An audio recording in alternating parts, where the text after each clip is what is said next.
Assalamualaikum warahmatullahi wabarakatuh. Bagaimana kabar teman-teman semua? Nah, pada kesempatan kali ini saya akan membahas mengenai pengantar teori akuntansi dan proses akuntansi. Nah, teori akuntansi itu dibahas merupakan atau adalah teori akuntansi keuangan, bukan teori akuntansi dalam segi manajemen.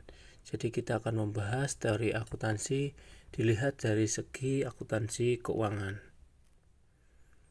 Kita tinjau dulu atau kita flashback dulu pengertian dari akuntansi.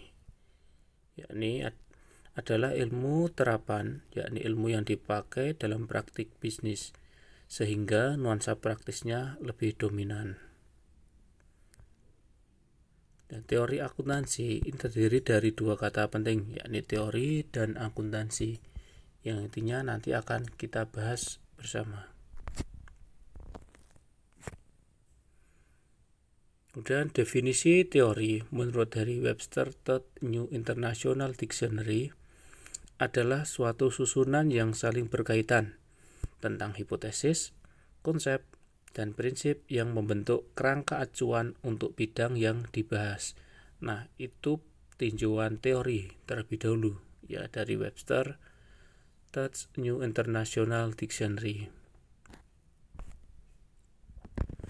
Kemudian kita tinjau dulu pengertian akuntansi menurut American Institute of Certified Public Accounting atau ICPA. Akuntansi didefinisikan sebagai seni pencatatan, penggolongan, dan pengikhtisaran dengan cara tertentu dan dalam ukuran moneter, transaksi, dan kejadian-kejadian yang umumnya bersifat keuangan dan termasuk menafsirkan hasil-hasilnya. Jadi, dalam artian ICPA ini kita dapat memperoleh pengetahuan bahwa akuntansi itu adalah ada beberapa langkah-langkah yang dianggap sebagai sebuah seni, yang dimana itu pengukurannya itu adalah bentuk moneter. Bentuk moneter di sini sifatnya adalah dalam satuan uang. Jadi dinyatakan dalam bentuk satuan uang.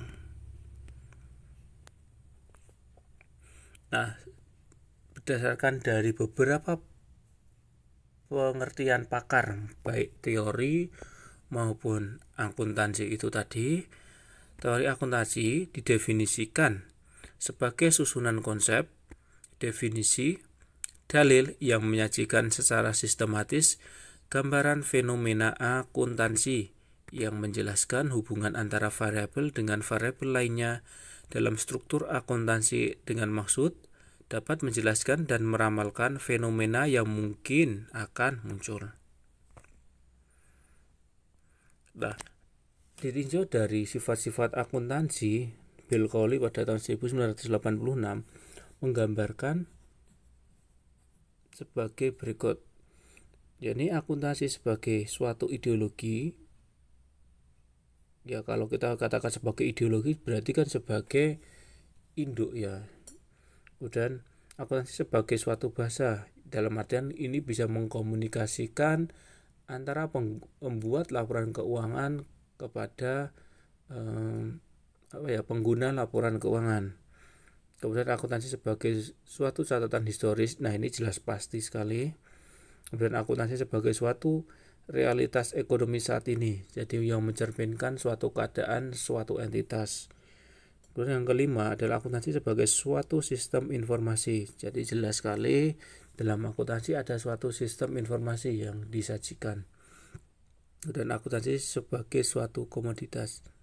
Jadi dalam artian ini komoditas yang dimaksud itu adalah hasil karya yang dibuat oleh suatu entitas yang akan dipergunakan kepada para pengguna laporan keuangan. Kemudian akuntansi dianggap sebagai bentuk pertanggungjawaban, ini jelas pasti. Kemudian akuntansi sebagai bentuk teknologi. Jadi dalam pembuatan laporan keuangan saja memerlukan beberapa teknologi yang bisa dipakai. Dan sifat dasar dari akuntansi. Yang pertama adalah accounting entity. Jadi harta pemilik dan perusahaan itu dipisah, jadi tidak boleh dicampur. Dan going concern, jadi keberlangsungan usaha. Jadi di suatu usaha itu diharapkan bisa terus berlangsung sampai kapanpun, jadi bisa lintas generasi.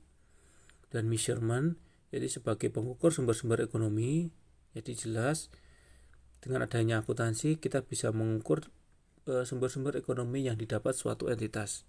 Kemudian time period, jadi informasi dalam jangka waktu tertentu. Jadi laporan akuntansi itu dibuat dalam jangka waktu tertentu, misalnya ada bentuk bulanan, triwulan, ataupun semesteran, tahunan, seperti itu ya. Kemudian monetary unit, jadi pengukuran itu dalam bentuk nilai uang. Dan accrual itu adalah perbandingan antara pendapatan serta biaya. Dan exchange price, jadi nilai tengah antara penjual dan pembeli. Jadi ada titik penawaran dan titik permintaan. Kemudian approximation, yaitu penafsiran nilai. Dan judgment, ini pemilihan metode yang digunakan. Jadi dalam akuntansi itu kan ada beberapa metode. Nah, kita bisa memilih salah satunya. Kemudian general purpose, jadi informasi yang digunakan itu adalah sifatnya berbentuk umum. Kemudian interrelate statement, ini bagian dalam laporan keuangan yang saling berkaitan. Dan substance over form, ini berdasarkan kejadian nyata atau lapangan. Jadi akuntansi itu harus sesuai real, jadi tidak boleh dibuat-buat atau direkayasa. Dan materiality, jadi tetap menjaga signifikansinya. Nah, akuntansi itu bisa berbentuk kapitalisme, kamera, netral, atau bias. Yang pertama adalah kapitalisme. Ini harta merupakan bukti kemakmuran dan ukuran keberhasilan hidup. Jadi kita bisa menganggap secara kapitalis itu bisa kita anggap, oh nyata orang sukses itu adalah orang yang memiliki harta berlebihan, seperti itu ya. Jadi kemakmuran itu adalah kuncinya. Itu kalau meninjau dari unsur ini. Dan yang kedua adalah sisi kamera. Ini akuntansi diharapkan dapat memberikan gambaran mengenai posisi keuangan perusahaan atau neraca, hasil usaha, ini laba rugi, dan laporan sumber dan pengeluaran, jadi laporan arus kas. Jadi ini yang kamera ini sudah terdapat dalam unsur laporan keuangan. Netral atau bias, jadi tidak memperhatikan ilmu akuntansi. Jadi pembuat laporan akuntansi benar-benar tidak memperhatikan ilmu-ilmu akuntansi, jadi hanya sekedar melakukan pembukuan saja. Nah, ini siklus akuntansi ya, ini sudah wajar biasa digunakan. Ini ada transaksi, itu harus dicatat, kemudian kita harus menjurnal. Kemudian setelah jurnal itu kita harus mencatatkannya dalam buku besar atau ledger. Kemudian kita harus bisa membuat neraca lajur ya, neraca percobaan atau neraca saldo, jurnal penyesuaian, jurnal penutup, dan membuat laporan keuangan. Nah, ini siklus-siklus akuntansi itu ada di poin 1 sampai 5 ini. Nah, itu dulu untuk pembahasan mengenai pengantar teori akuntansi dan proses akuntansi. Kita nanti bisa jumpa lagi di video-video selanjutnya. Cukup sekian. Wassalamualaikum warahmatullahi wabarakatuh.